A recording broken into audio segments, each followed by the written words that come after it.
بسم اللہ الرحمن الرحیم۔ اللہ کے نام سے شروع کرتا ہوں جو دلوں کے راز خوب جانتا ہے۔ محترم ناظرین، السلام علیکم ورحمۃ اللہ وبرکاتہ۔ یہ امام ابو حنیفہ رحمۃ اللہ علیہ کے دور کا واقعہ ہے کہ جب بغداد میں ایک رومی آیا، اس نے خلیفہ سے آ کر عرض کیا، میرے یہ 3 سوال ہیں، اگر آپ کی سلطنت میں کوئی موجود ہے تو بلائیے جو ان سوالوں کا جواب دے۔ خلیفہ نے اعلان کرا دیا، سب علماء جمع ہوئے، امام صاحب رحمۃ اللہ علیہ بھی تشریف لائے۔ رومی ممبر پر چڑھا اور اس نے سوال کیے، بتاؤ خدا سے پہلے کون تھا؟ دوسرا سوال، بتاؤ خدا کا رخ کدھر ہے؟ اور تیسرا سوال، بتاؤ اس وقت خدا کیا کر رہا ہے؟ یہ سن کر سب خاموش ہو گئے۔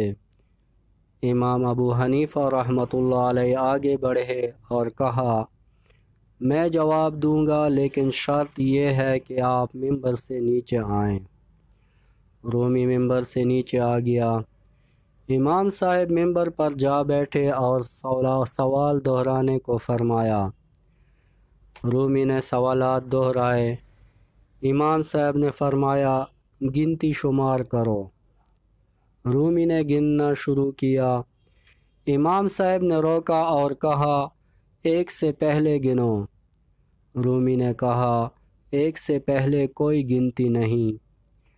تو امام صاحب رحمۃ اللہ علیہ نے فرمایا، تو خدا سے پہلے بھی کوئی نہیں ہے۔ اور دوسرے سوال کا جواب یہ ہے کہ امام صاحب رحمۃ اللہ علیہ نے ایک شمع روشن کی اور فرمایا، اس کا رخ کدھر ہے؟ رومی نے کہا، سب کی طرف۔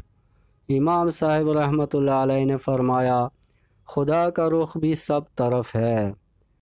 اور تیسرے سوال کا جواب یہ ہے کہ اس وقت خدا نے تجھے نیچے اتار دیا اور مجھے اوپر چڑھا دیا۔ یہ سن کر رومی شرمندہ ہوا اور واپس چلا گیا۔ پیارے دوستو، اس طرح کی اچھی معلوماتی اور سبق آموز ویڈیوز کے لیے ہمارے چینل کو سبسکرائب کریں۔ جزاک اللہ خیر۔